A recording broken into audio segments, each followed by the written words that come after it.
What's going on, guys? JSPyro here, and welcome back to Warframe. Today I want to be talking about my final thoughts on the new war. We're talking the quest itself, we're talking the rewards that we got, and of course what came after.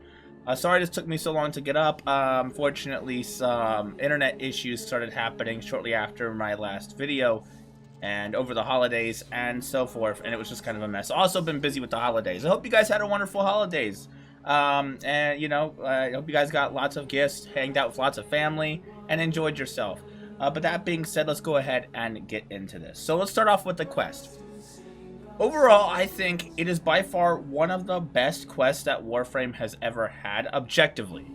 There are some issues, and we'll get to that, but I think objectively, by Warframe standards, it is an absolute masterpiece. It is a really solid quest with some really cool gameplay elements, some really cool moments, and really cool answers to some lore. And I think overall it definitely beats the second dream for me. I know there's some people who really like the second dream, but this is, I'm sorry, like, this is just objectively better.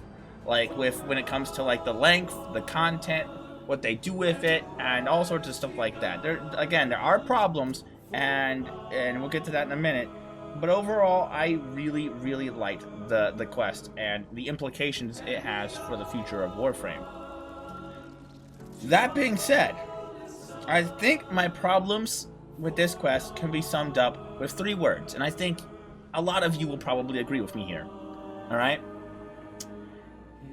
Teshin, Era, and Narmer.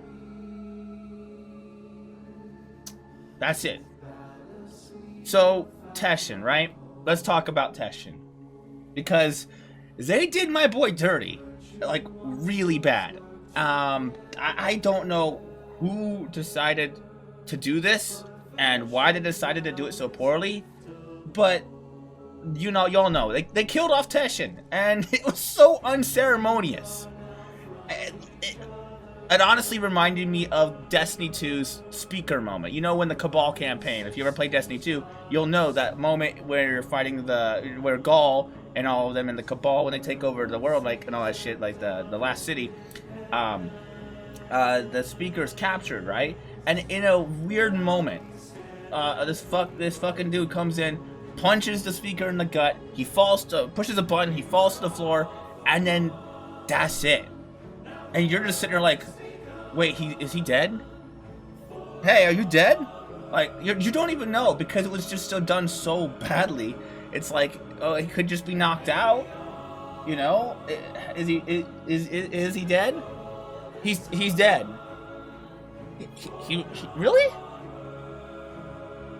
You know, it was just so, it was really done so badly, and I get a lot of that here with Teshin. Where, like, literally, one moment you're playing as it. Let's think about back to where we, in the War Within, where we literally risked our lives after escaping the queens. We risked our lives to get this guy and set up a really cool moment with him where we come back to save him, because even though he betrayed us, it wasn't his fault. And we were like, oh, and it was such a cool moment for him, a character building moment for him. And then since then, you know, he hasn't really got much development. And then here, they just... we get to play as him, and it's really cool, and then it just fades to black, and then suddenly he's captured. He's suddenly captured. No explanation. He's just captured, and then they kill him off badly. Like, literally, I was so confused too, because like one of my friends like, wait, you didn't realize he was dead? I mean, they literally crunched his head, and it's like, yeah, but what about that other chick from Prime Resurgence in the Era cutscene? They crushed her head too, but she survived because of us. And Teshin did not. I don't know. Like, it could have been done way better. Honestly, that moment was just really bad, and I that whole ending, like that whole moment, although really cool and mind-blowing, was, I think, poorly paced and just really random. Like, all this stuff was happening all at once, and it like really could have benefited for a little bit more time to evolve that scene. Like, maybe give it like 10 more minutes of stuff happening or something like that. Maybe you get to see Teshin get captured. Maybe you get to play as Teshin fighting Era, and then you lose, right? I mean, I guess you kind of got that there, but it was kind of bad. Maybe you get to fight, and then or Ballas there's a cutscene where Ballas comes out of nowhere and captures him. I don't know. anything to make that transition better, and anything to make that scene better. Like, even worse than that, at the very end of the quest, right? You're expecting us to talk about it, right? It's like, okay, so Teshin died. No. No words. Nothing? No words for our fallen ally? I mean, I know he does conclave, but still, right? Nothing.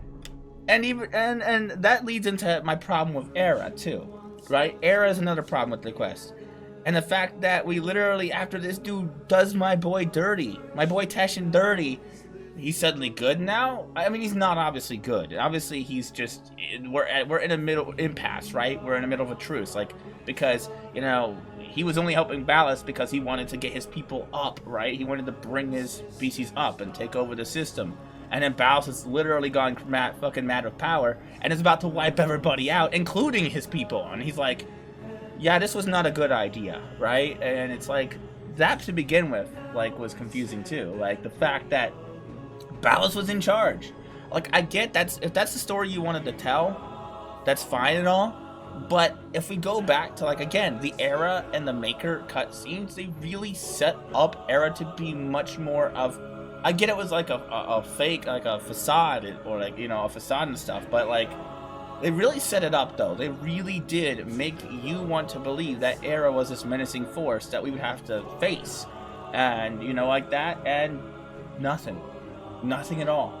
His character just drops at like a really flat, and it's over, and now he's gone. Now I obviously assume we're probably gonna see more of Era, and we're gonna get to see that side of him later. Probably he'll go back to his father Hun Hao, and they'll probably hatch a plan to take over the world, right? You know it, right? But like, what we're here to talk about this quest and how it represents Era's character in this moment, and it kind of made him look like a bitch, to be completely honest with you.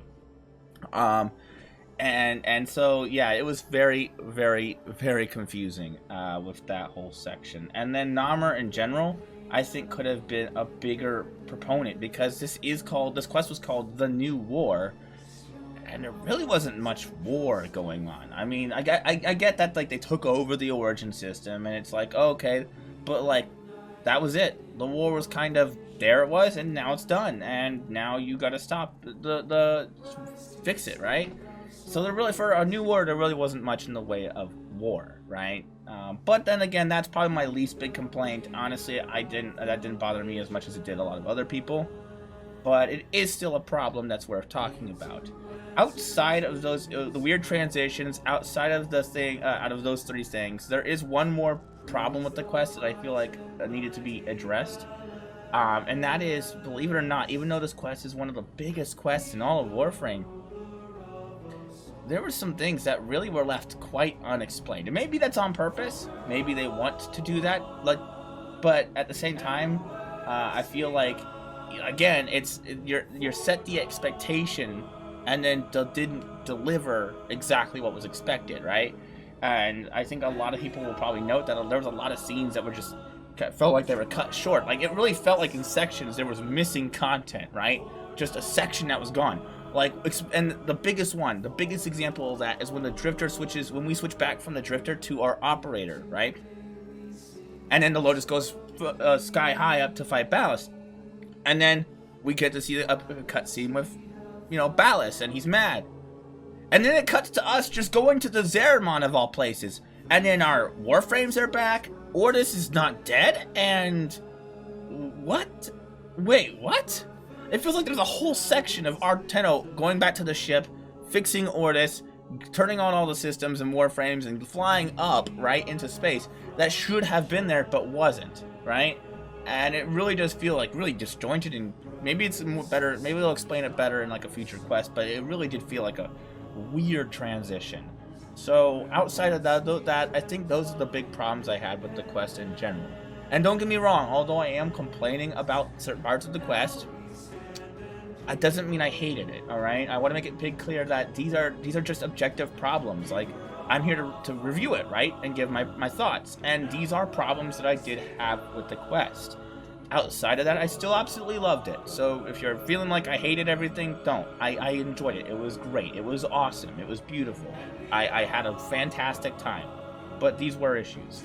But that being said, enough negative. Let's talk about the positive of the quest. Well, there's a lot to talk about, to be honest with you. I think more positive than negative. There was some really cool uses of gameplay here that really took you out of your comfort zone. A lot of the quests, you get to play as your Warframe and your cool overpowered weapons. And sometimes that can leave some quests feeling a little boring or dull because, you know, or too easy because of the fact that they're already easy as is. So pulling our stuff, taking our stuff away and making us feel helpless in a sense, and taking all that power away from us really was, I think, a really cool, interesting idea. It kind of reminded me of a little bit of the War Within, in which when we lost our stuff and we had to like play as our Tenno for a bit, but that was all like a dream segment and it wasn't as big of a deal. But here it really did feel, because there was a lot of enemies and a lot of things, and you really, all you had was like a weird pistol thing and you know, some stealth abilities, and it really did feel like you had to play Warframe for the first time a little differently than you normally did. And I really did like that until you got the bow, and then it felt overpowered again. But still, it was really fun, and I liked the idea of playing as, of course, Call, Viso, and Teshin.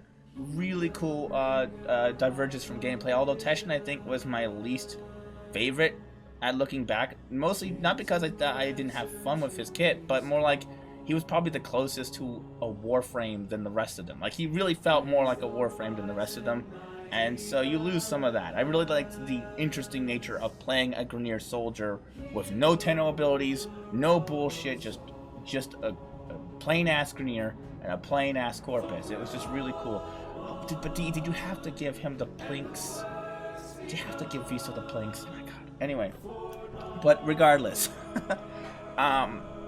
yeah, like, I really did dig that. I really dig the idea of the different gameplay here. It really did set this quest quite apart from a lot of its others, right?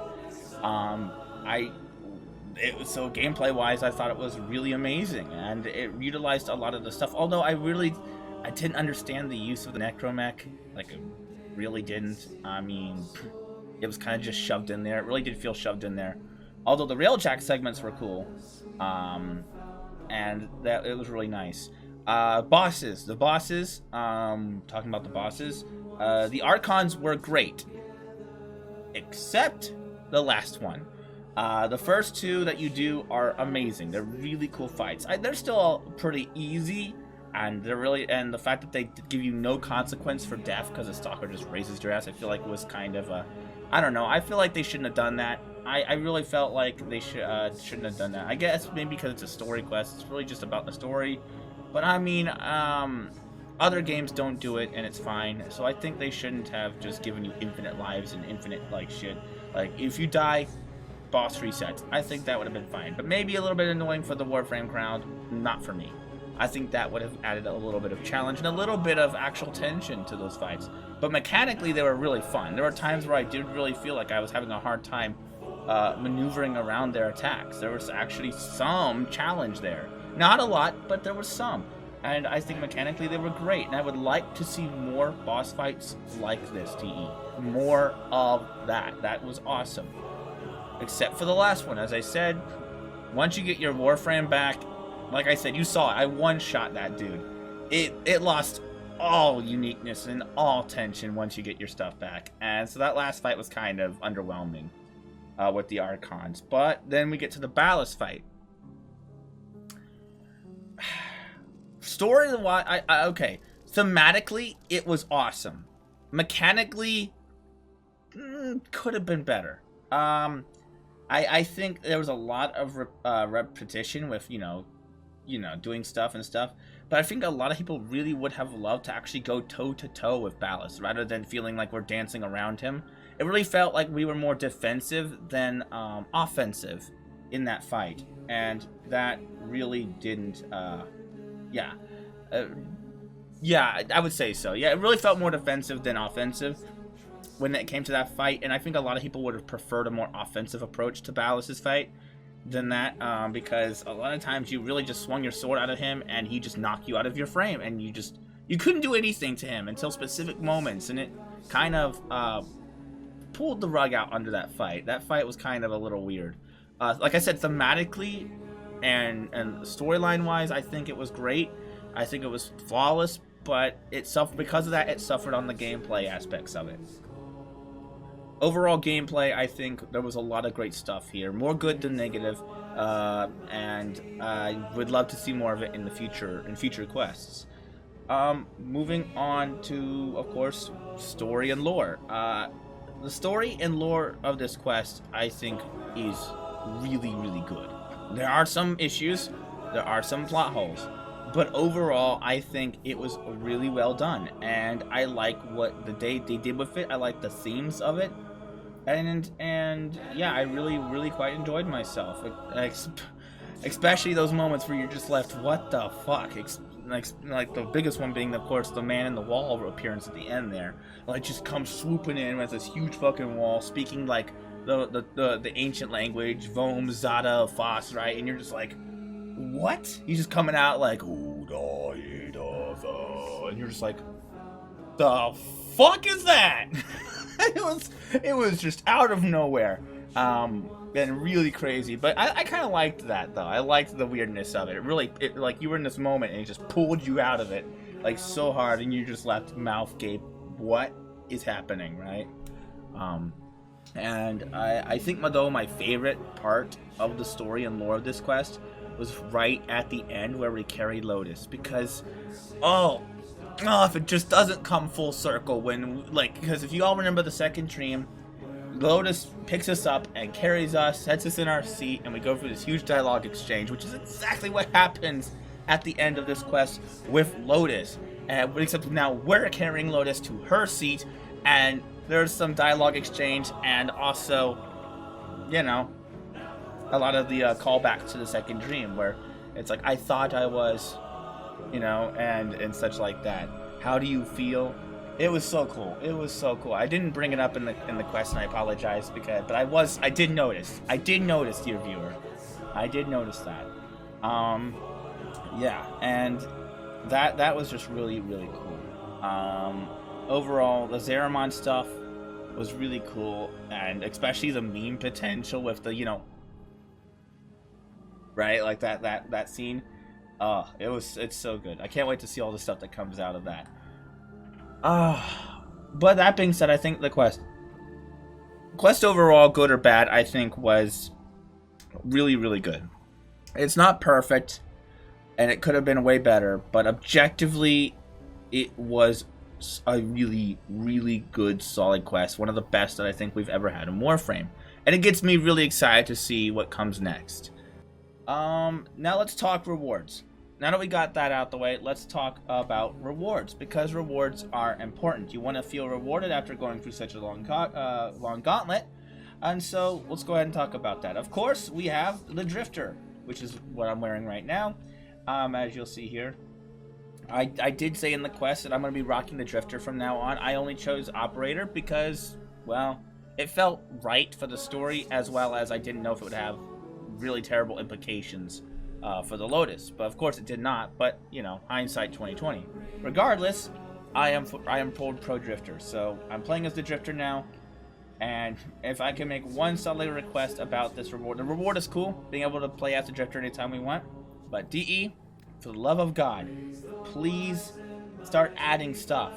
Please start bringing stuff back. I want some of my stuff, my other stuff, ported over, because it really makes it hard to want to play the Drifter when all of your good stuff is on your Operator. So if you guys could, I know they're going to probably do it eventually, but just putting it out there in case, that was an issue.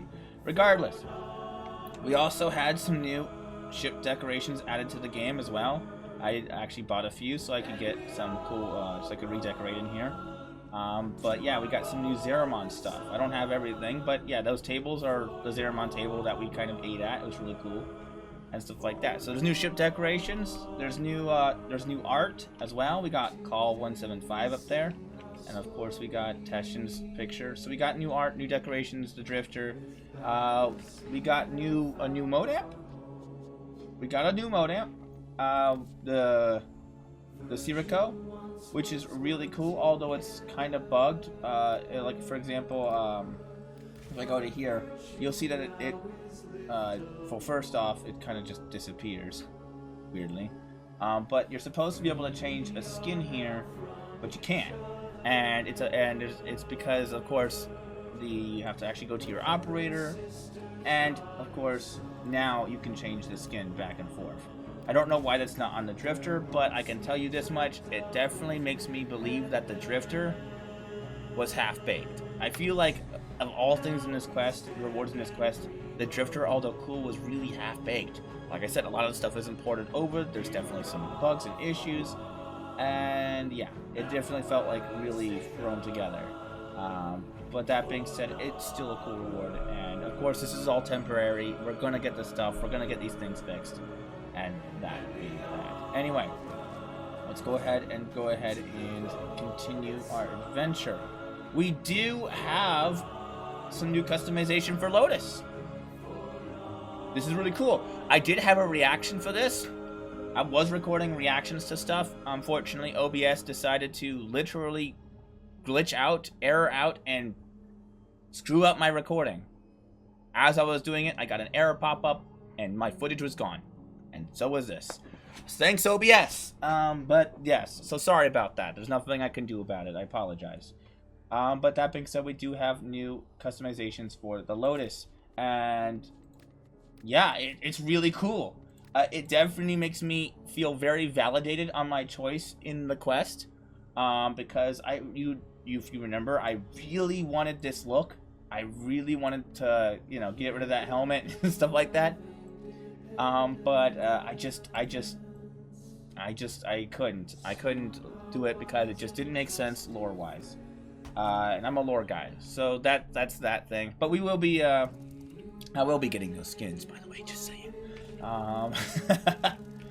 So yeah, we got some of that. Of course, we did get the weapons, as we saw in that email.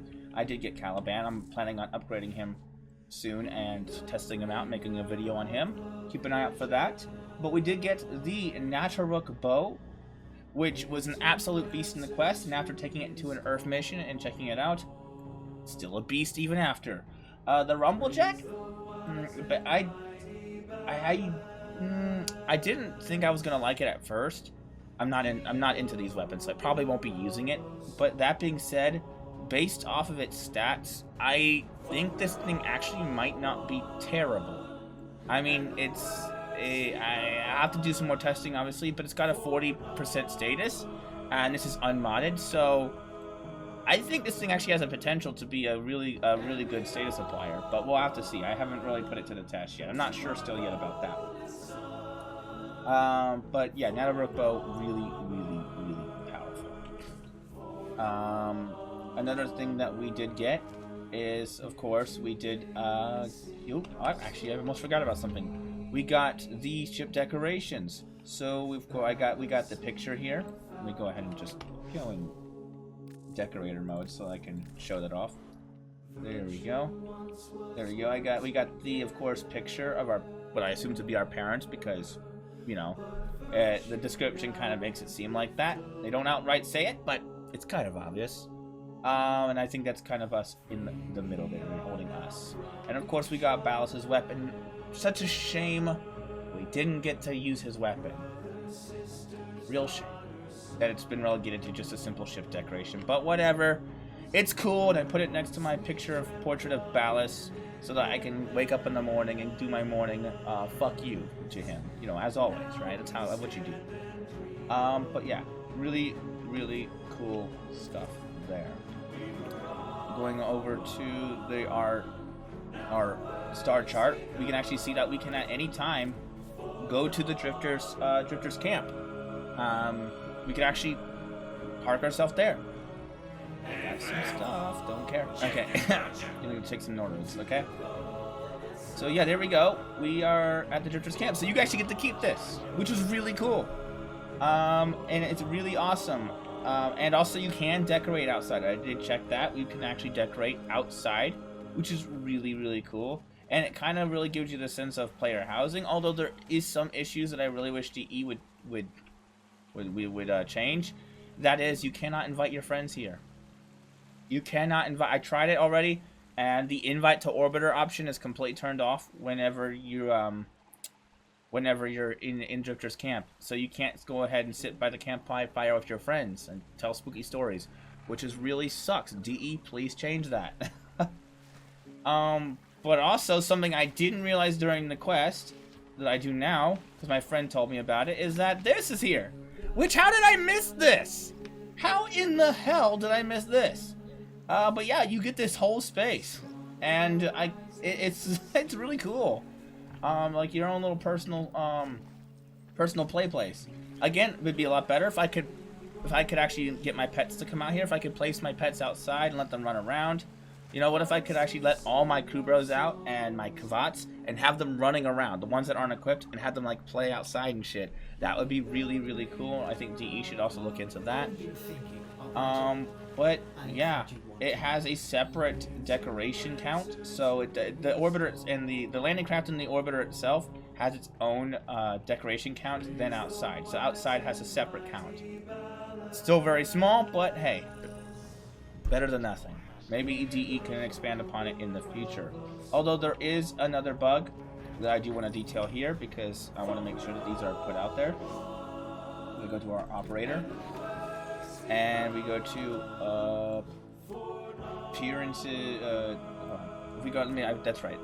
Switch to operator. I'm gonna switch to my operator real quick. Okay. So I'm gonna go ahead and make my way to navigation. And as you can see here, if you go to navigation as your operator actually shows up in the middle here when you're selecting missions, which is really cool, and it really lets you, play with their head and stuff.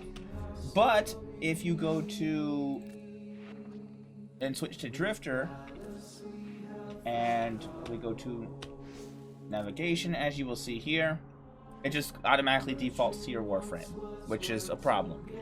I don't know if that's technically a bug, but it is something that sucks. So if DE can go ahead and fix that, I would very much appreciate it. And I would also appreciate another suggestion, DE, is if we could actually go to the have like a little spot here where we could actually go to the Lotus's chamber. Like we could actually go there and just hang out and stand beside her and stuff. I know it's pointless, but it would be really cool. Maybe we can, add the customization feature there as well, so we can actually go there in person and customize the Lotus. I think that would also be really cool. Unfortunately, that's not a thing. So, what you going to do? Now, moving right along, that pretty much covers a lot of the rewards, actually. So yeah, I think that overall the rewards after the quest are really, really good. I know this might not be enough for a lot of people, and that's completely valid. I do understand that sentiment. But personally, I feel very rewarded giving that most of the other quests we only got, a glyph, and maybe a melee weapon, and a scene if we're lucky, right? There really wasn't much that we were given. The Sebagoth quest had a lot of stuff that we got in this one too, so I don't know, the Sebagoth's, was the Tempestari quest, did they have more rewards there or here? Someone let me know. I think this might be the most rewards we got from a quest. So that being said, by Warframe standards, it's a lot of stuff, and I really, really like it. Alright, so now let's go ahead and talk about the aftermath of the quest. Like, what did we get? What is happening after? Honestly, nothing. To be completely blunt, absolutely nothing. I mean, okay, to be fair, there is some cool things. Like I said, you do have Caliban, the new Warframe. You have, let me go over here to the market board real quick, and I can discuss more stuff. So yeah, Caliban, the new Warframe. You have Harrow Prime, which is out. You do have some new skins that you can farm for Plat 4. You have this new Infirma set and everything that you can farm for Plat 4. You can get there's the 3 weapons. You can actually get the weapons from the that the Archons used. Although I've been told that the best one is this one. I have to check it. I'll have to test it out myself. But yeah, there's some stuff to grind and stuff to do, but but honestly, to be completely blunt, it's kind of underwhelming because I can see a lot of people getting all this stuff really quickly, and being done in like a week at most. And even worse is what we actually get. It's bad.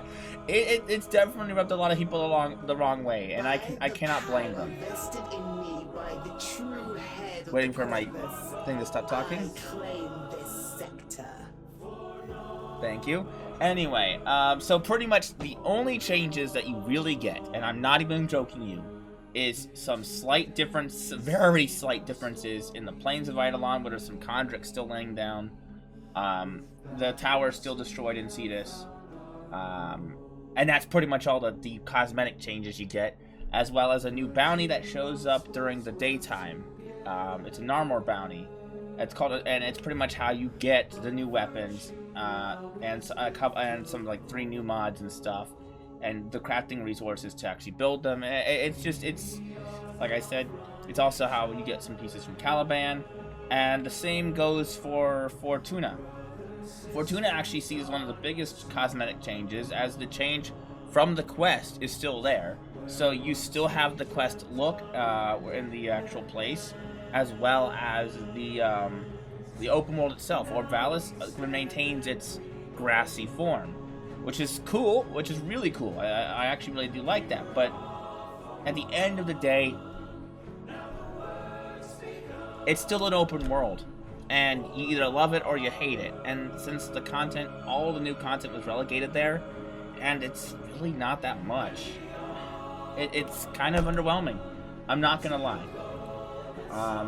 Like I said, I still had fun overall with this update, but if I'm looking at it from an objective point of view, it is very, very underwhelming, and I can, the star chart still has those destroyed Murexes outside of it, but the missions themselves have no change. There's no Narmer hack consoles, there's no Narmer enemies now thrown into the mix, there's none of that, there's no new boss to chase or anything, there's nothing. It literally is just some cosmetic changes to Earth and Orvalis, and a bounty, and a new bounty that rotates rewards, and I shit you not, that's literally it. Outside of the stuff that you can get in the market, it's really underwhelming. Quite sad. But let's talk about the actual like stuff that you do get. So Caliban, from what I understand, most people's sentiment is that you either love him or you hate him. I'll have to make my own judgment when I rank him up. As well as we got some new skins, though. We did get some new skins, and I do have those. We did get, we have a new Mesa Prime skin, which I think looks really cool. As well as there he is. A new Volt skin, which I think is probably one of the best Volt skins we've ever had. These look absolutely sexy, and I absolutely love them. Of course, we got the Infirma and the armor and the Syandana set. Really good stuff as well. Operator, you have remembered. From what I understand of the weapons, the Archon weapons, a lot of people really like the blades and the whip. Not so much the staff, but I mean, still master rank points. People are already grinding the new Infirma and all sorts of stuff. Again, the stuff that's here is good. It's just not a lot. It's just not enough. And people are going to get done with this in about a week. Those who actually play every day and actually consistently get on. They're going to be done. And I've been told there is more coming, in supposedly in January. I don't know much about that. But to ask people to wait a month for some, like, what should have been in the quest to begin with, objectively, it's kind of sucks. I'm not gonna lie, and for our live service game, that's not a good thing, but it's not objectively good. If you like it, that's fine. If you think this is enough for you, that's perfectly valid and fine. To be honest, I still have a lot of stuff to do in this game, so because I take my time with it, and so I'm not really feeling lack of content for myself personally. But I do feel like the community as a large is not gonna be very happy with this update as much as I might be, and as maybe some of you might be. So it is definitely an understandable frustration, and I'm sorry, I gotta say it's probably the worst part of this update.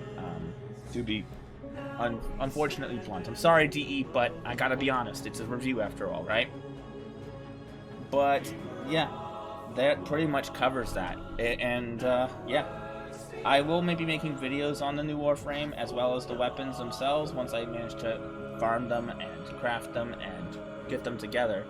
So keep an eye out for that stuff, and we'll see what we can do with all that content.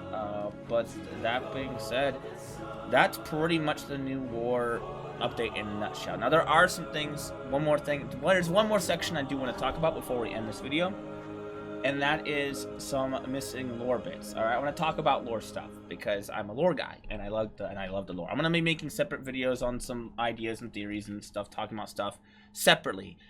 I might wait until they add the quest replay function because I want to be able to actually get some footage for those videos. Unfortunately, they have that's honestly, let me talk about that real quick. Unacceptable. I'm sorry, DE, but the quest should be replayable at launch. I understand there's probably I understand development isn't as easy as a lot of people like to think, and that's completely understandable. But like, seriously, I want to be able to go back through and see the other options. You gave us choices, and now I have to watch someone else's video just to see them. I have to find and figure it out. I won't be able to see the other side, right? Which sucks. So I really hope in the future, DE, you can make Quest replayable at launch instead of this, right? Because, I mean, it's the biggest thing, right? And I feel like a lot of people would be a little less upset if that was a thing. Because you can't replay the quest, so you can't go back and see all the other choices, which cuts down on content. And you already have low content that is to begin with. So that sucks. It really could have added a little bit more time to this overall update if it was replayable. But regardless, lore stuff. I cannot believe how in the frickaduck I missed the fact that the during the school part, right? The teacher that was talking was Mother from Deimos. I'm so sorry if people were like, why doesn't he recognize that? I don't know. Maybe I was just too blown away in the moment to see it. But yeah, that was Mother talking, and that was awesome. That was really, really cool. Completely blew me away. I honestly didn't even realize it until I went to Deimos real quick to check and see if there was anything else, if there was any bounty there, and there's really nothing in Deimos. So if there's no bounty in Deimos or any changes, so forget that. But I was talking, I heard Mother's voice, and then it clicked, and I was like, wait a fucking second. And it was funny because it just clicked. But yeah, I do know that. I do know that now. And I do know that statue in the middle of the Zeramon is Albrecht and Trotty. I do know that there are some references to the Duvari. Some people let me know that there are some references to Duvari, the Paradox trailer. To be completely honest with you guys, I never watched that trailer yet because it came from a time before when I didn't do reactions to trailers yet, and again, since I react to the quest, I like to remain spoiler free. So I didn't watch trailers. I didn't watch trailers back then, but now I do because I record my reactions to them, and you guys seem to enjoy that. So I plan on actually reacting to that quest here soon. So maybe I'll get those references after I watch the quest. Watch the trailer. But yeah. Whew. A lot of stuff to talk about, and I'm not going to be able to get to it all in this video lore-wise. I'm just basically talking about the stuff that I might have missed. So yeah, the guy who's in the comments who said to very mask, thank you. The people who've been talking to me about the stuff that I've missed, thank you very much.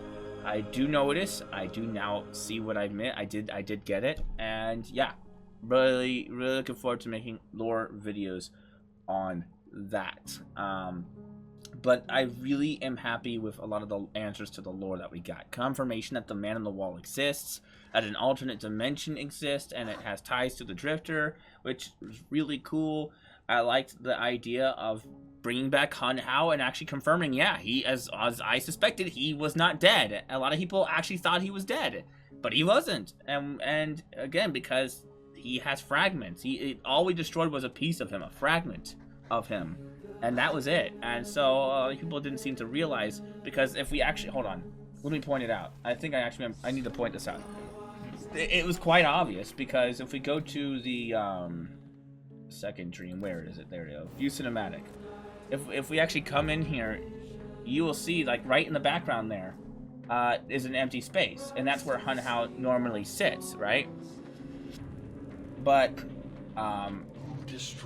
it wasn't there, and so a lot of people didn't realize. But all of these sentients, all of these little pieces are his fragments. They're pieces of Hun Hao. The sword is a piece of Hun Hao.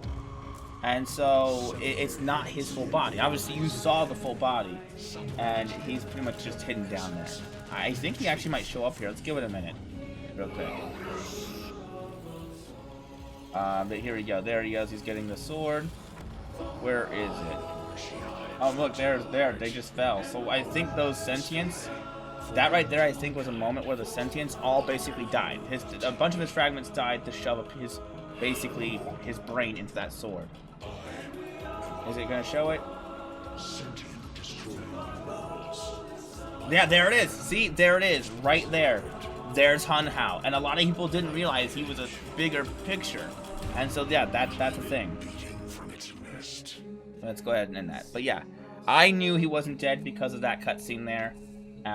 So for those who didn't, yeah, that's a thing. The confirmation of that and the whole man in the wall scenario was really, really happy. Being able to see the actual moment where it all happened and how it happened was also really cool. And it really was just a really fun quest for me. With that being said, I just wanted to get those little lore bits out there. I do notice a lot of the things that I've missed, and I plan to talk about them in future videos, so keep an eye out for that. But that being said, let's go ahead and give my overall thoughts of this update. I think this was a fantastic update, but a very, very flawed update as well. And I really do hope that in the future, DE can learn from these issues, mistakes, these problems, and maybe in the future we can get better stuff, right? They can learn from this, right? A lot of people were very underwhelmed, as they should be, when it comes to the actual what you get afterwards. The quest itself was fantastic, bar some issues, right? That a lot of people seem to didn't like, myself a little bit included. But it was fantastic. Lore, fantastic story, just amazing. I really, really, really did enjoy it. I just wish there was more to it afterwards, and I really feel like what we get afterwards feel half-baked. The Drifter, the bounties, all of it really does feel like thrown together and half-baked, and I really hope that, like, in the future, DE will do better. But that being said, those are my final thoughts on the new war, and that pretty much covers this update. Did we miss anything? If I miss anything, let me know in the comments. But that being said, I'm gonna go ahead and end it here. Sorry for the long video, but I hope you guys did enjoy. If you did, make sure you drop a like. Don't forget to subscribe if you're new. And again, thank you all for the support on this series. For the new war, literally helped my channel push past another milestone, which I do plan to make a video about as well. And I can't thank you guys enough. So that being said, I'll see you guys in the next one. Peace.